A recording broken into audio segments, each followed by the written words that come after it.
Ooh. Let us begin.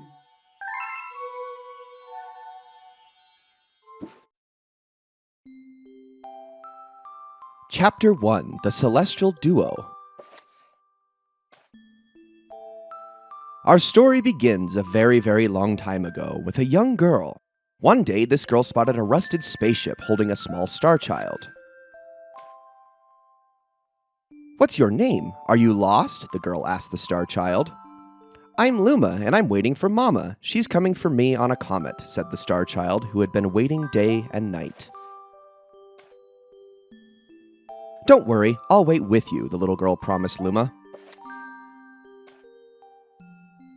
At nightfall, the little girl borrowed her father's telescope and peered into the sky. She looked and looked, but she saw nothing. Hours turned into days and then years, but still the sky revealed nothing. Finally, the little girl sighed and said to Luma, "If we stay here looking much longer, I'll be an old lady soon." But then she had an idea. "Why don't we go out there and find your mother ourselves?" The girl and Luma fixed up the rusty spaceship, and then the two set sail into the starry sky. And this is how the search for the celestial mother began. Chapter 2, Starbits. Days passed with no sight of the comet, or even a single planet. Instead, asteroids extended for as far as the eye could see. "If I had known it was going to take this long, I would have packed more jam," said the little girl, above the rumble of her belly. Before they left, she had packed all the essentials: telescope, butterfly net, stuffed bunny, bread, milk, jam, and apricot-flavored tea. But "I forgot to bring water!" At this, Luma burst into gales of laughter, and the girl began to pout.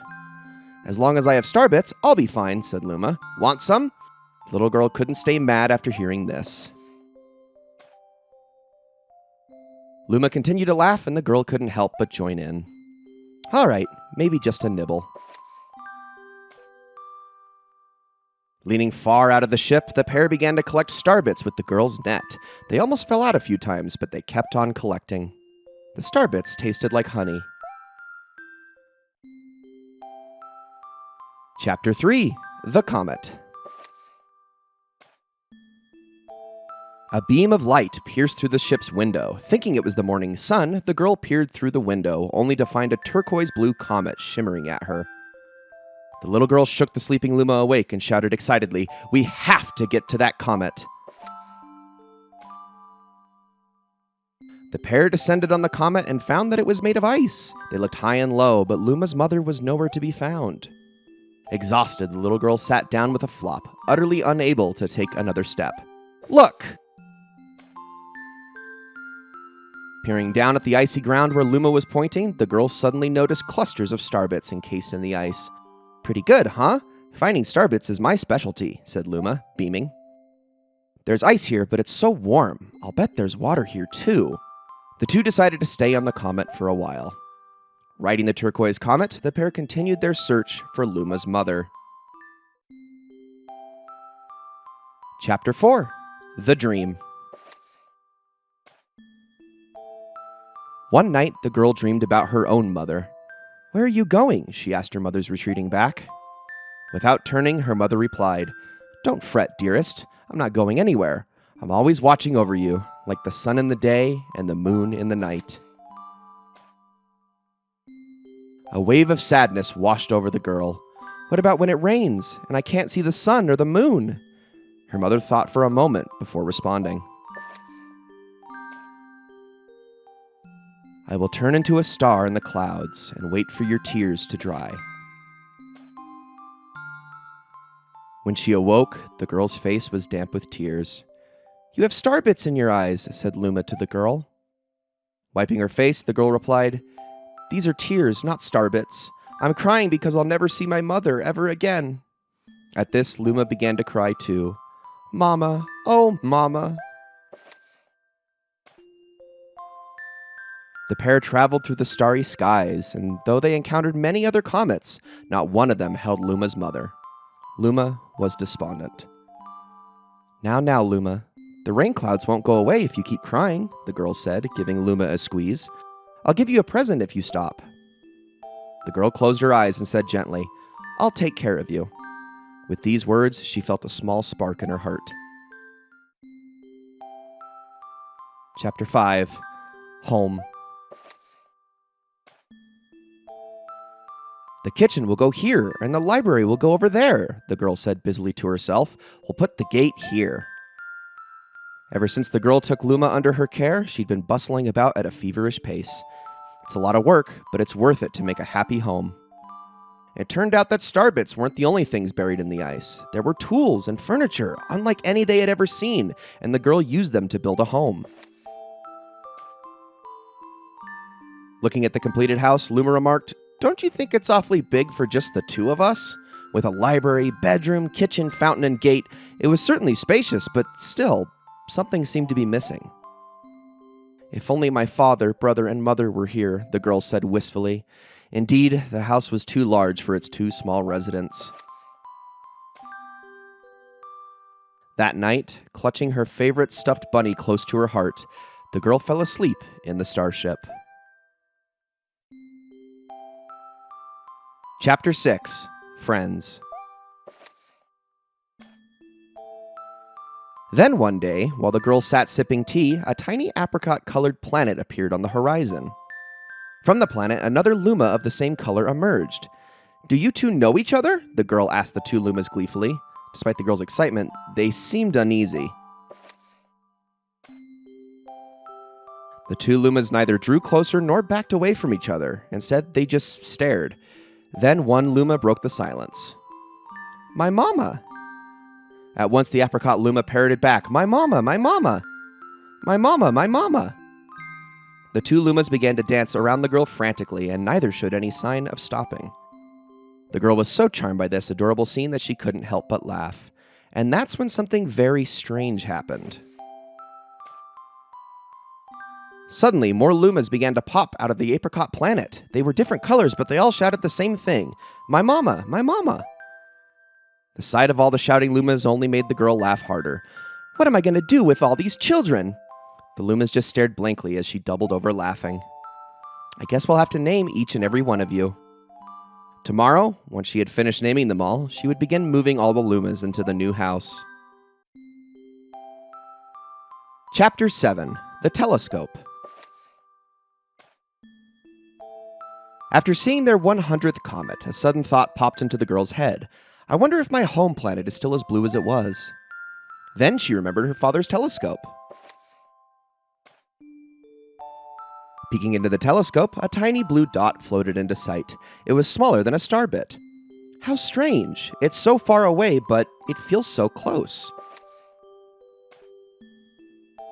She twisted the knob of the telescope, and the blue dot grew until she could make out a grassy hill dotted with flowers. It seemed very familiar to her. Zooming even closer, a terrace on the hill came into view. I used to go stargazing there when I lived on my home planet. She remembered rubbing the sleep out of her eyes as she followed her father up that hill to look at the stars. She remembered how she and her brother would sled down that hill. She remembered having picnics with her mother on that hill on bright and windy days. And I want to go home. I want to go home right now. The girl burst into tears, and the Lumas didn't know what to do. I want to go home. I want to go back to my house by the hill. I want to see my mother. The girl was shouting now, her face wet with tears. But I know she's not there. I knew all along that she wasn't out there in the sky because she's sleeping under the tree on the hill. The girl's cries echoed through the stars, and a hush fell over the area. Chapter 8. The Wish. Though usually quite cheery, one day the girl became sad again. Luma drew close and tried to comfort her. Mama, you still have me. And don't be sad about your mama, because she's a part of you. That means she's always close by. It's like me. I love starbits because they remind me of my mama.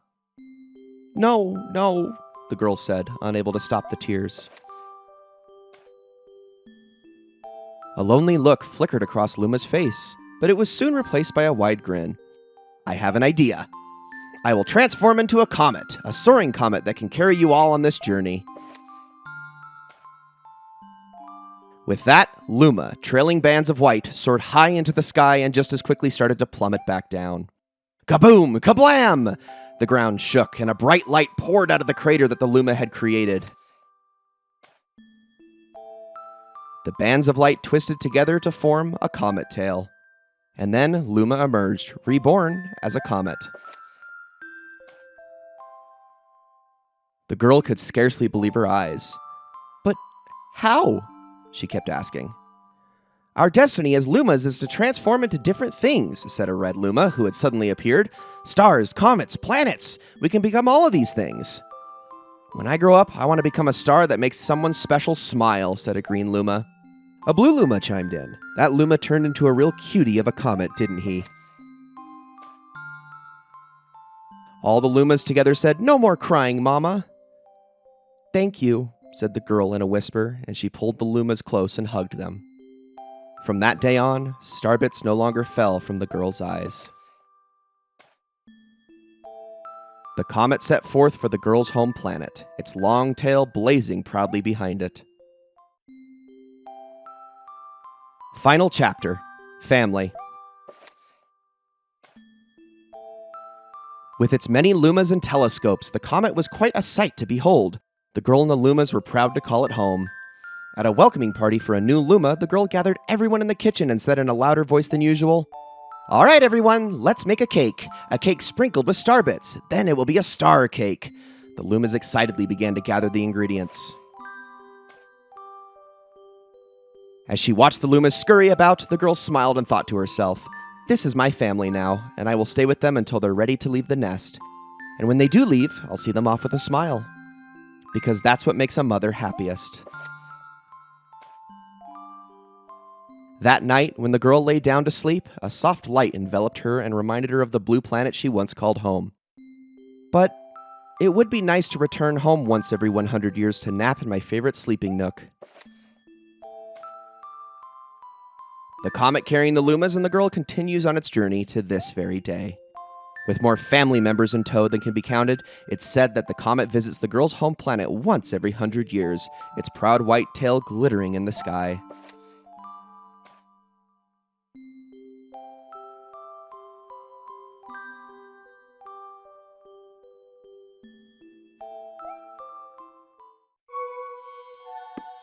That's all.